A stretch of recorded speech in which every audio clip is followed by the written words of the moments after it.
ஓம் சாய்ராம். என் அன்பு குழந்தையே, இன்று இரவு தூங்கும் முன் நான் சொல்லும் மந்திரத்தை 9 முறை சொல். நாளை நல்லதொரு திடீர் திருப்பம் ஏற்படும் என் செல்லமே. உனக்கான பொழுதாகத்தான் நாளைய பொழுது விடியப் போகிறது. கவலைப்படாமல் உன் சாயப்பா சொல்வதை கேட்டுவிட்டு நிம்மதியாக கண்ணுறங்கு என் செல்லமே. உன்னிடத்தில் உன் சாயப்பா நிறைய பேச வேண்டியது இருக்கிறது.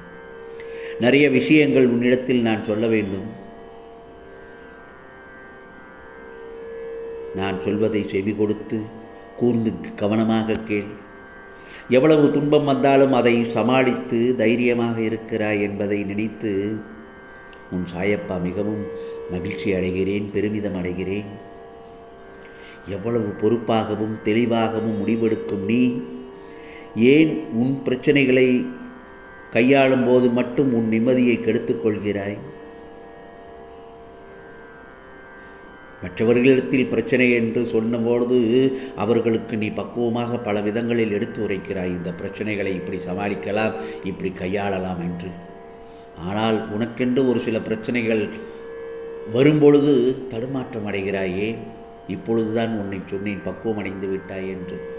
ஆனாலும் சில நேரங்களில் பதற்றம் அடைந்து அந்த பிரச்சனைகளை கையாளும் முறையில் சில சிக்கல்களை ஏற்படுத்தி விடுகிறாய். அதனால் தான் சொல்கிறேன், ஏன் இந்த பதற்றம் என்று. மற்றவர்கள் மேல் எரிச்சல் பட்டு வாழ்க்கையையே ரணமாக்கி வைத்திருக்கிறாய். இவையெல்லாம் எப்படி சரி செய்வது என்று தெரியாமல் இருண்ட காட்டில் நுழைந்தது போல் இருக்கிறாய் என் செல்லமே. இப்படியே இருப்பதால் தான் உனக்கு வாழ்க்கையே நரகமாக தெரிகிறது. பயப்படாதே. உன் சாயப்பா உன் பிரச்சனைகளை பார்த்து கொள்ள மாட்டேனா என்ன? நான் ஒன்று சொல்லட்டுமா? உனக்கு ஒருவரை பிடிக்கவில்லை என்றால், அவர்கள் செய்த காரியம் பிடிக்கவில்லை என்றாலோ அவர்களை விட்டு விலகிவிடு. அவர்கள் செய்ததையோ அவர்கள் சொன்னதையோ நினைத்து நினைத்து ஏன் உன் மனதை ரணமாக்கிக் கொள்கிறாய்? உன்னை காயப்படுத்தும் ஒரு விஷயம் பிடிக்கவில்லை என்றால் அவற்றின் நினைவுகளை மனதிலிருந்து அறவே துடைத்து விடு, எரிந்து விடு. ஆனால் நீயோ மனதிற்கு பிடிக்காமல் அவர்களை ஏற்றுக்கொள்கிறாய். அது உனக்கு நீயே செய்யும் அநியாயம். ஏன் செல்லமே, உனக்குள் நீயே ஏன் வேஷம் போடுகிறாய்? அது உனக்கு முற்றிலும் நிம்மதியை தராது. நீ என்னிடத்தில் எந்தவித வேண்டுதலையும் வைத்திருக்க தேவையே இல்லை. உன்னை காப்பது எனது பொறுப்பல்லவா? மனதிற்கு பிடிக்காமல் பழகுவதனால் மற்றவர்களுக்கு நிம்மதி இல்லாத சூழலையே உருவாக்கும். அதற்கு பதில் நான் என்ன சொல்லட்டுமா? நீ அவர்களை விட்டு நகன்று விடுவது மிகவும் நல்லது.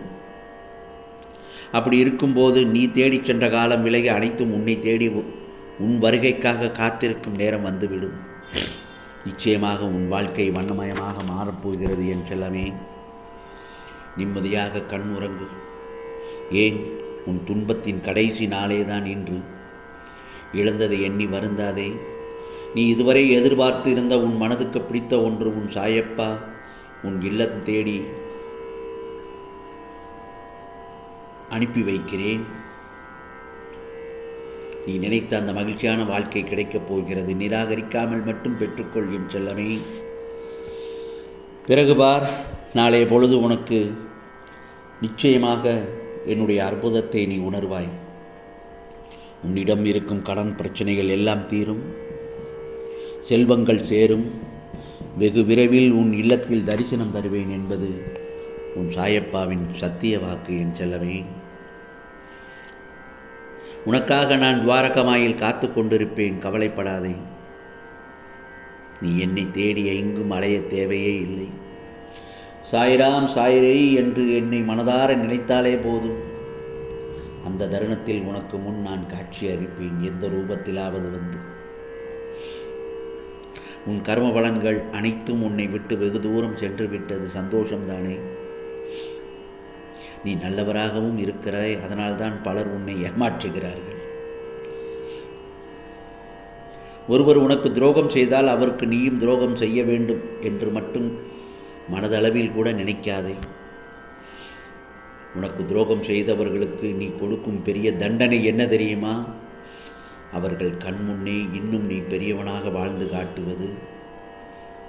அவர்களை மன்னித்து அவர்களை பழிக்கு பழி வாங்க வேண்டாம் என்ற எண்ணத்துடன் நீ அவர்களுடன் சிரித்து பழகினாலே போதும்.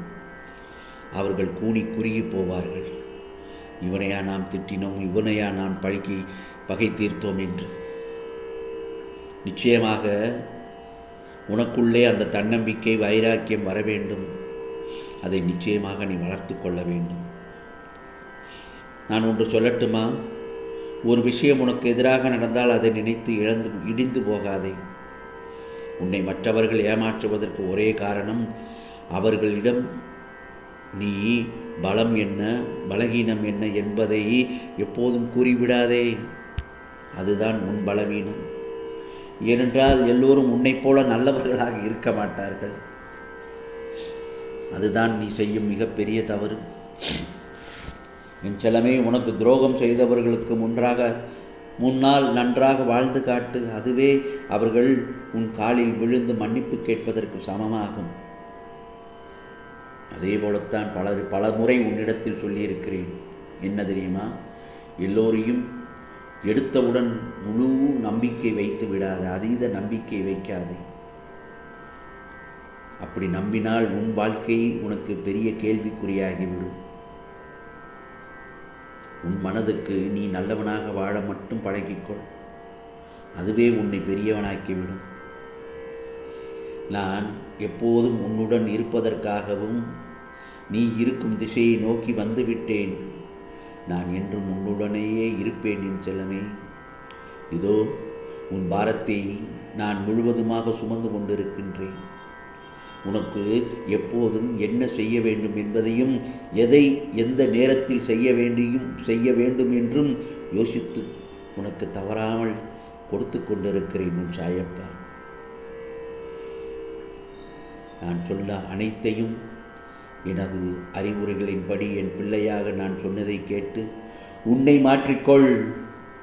நீ விரும்பிய வாழ்க்கையை நான் உனக்கு திருப்பித் தருகிறேன். மகிழ்ச்சியாக இரு. எதை பற்றியும் கவலைப்படாமல் என்னை பின்பற்றியே இரு. உனக்குள் இருக்கும் அத்தனை துயரங்களையும் பிடியில் இருந்தும் நிவாரணம் அளிக்கப் போகிறேன். கவலைப்படாமல் நிம்மதியாக கண்ணுறங்கு. நீ தூங்குவதற்கு முன் இந்த மந்திரத்தை, நான் சொல்லும் மந்திரத்தை உனக்கு தூக்கம் வரும் வரை சொல்லு, அல்லது 9 முறை சொல்லிவிட்டு நிம்மதியாக கண்ணுறங்கு. ஓம் ஸ்ரீ சாயிநாதாய நமக. ஓம் ஸ்ரீ சாயிநாதாய நமக. ஓம் ஸ்ரீ சாயிநாதாய நமக என்று 9 முறை சொல்லிவிட்டு தூங்கு. நாளைய பொழுது உனக்கான விடியலாகத்தான் இருக்கும். ஆம், இது சாயப்பாவின் சத்திய வாக்கு. உனக்கானதெல்லாம் நிச்சயமாக நல்லதே நடக்கும், நல்லதே நடக்கும். ஓம் சாயிராம். ஓம் சாயிராம். ராம்ஜி அருள் கிடைக்கட்டும். ஓம் ஸ்ரீ சாயிநாதாய நமக.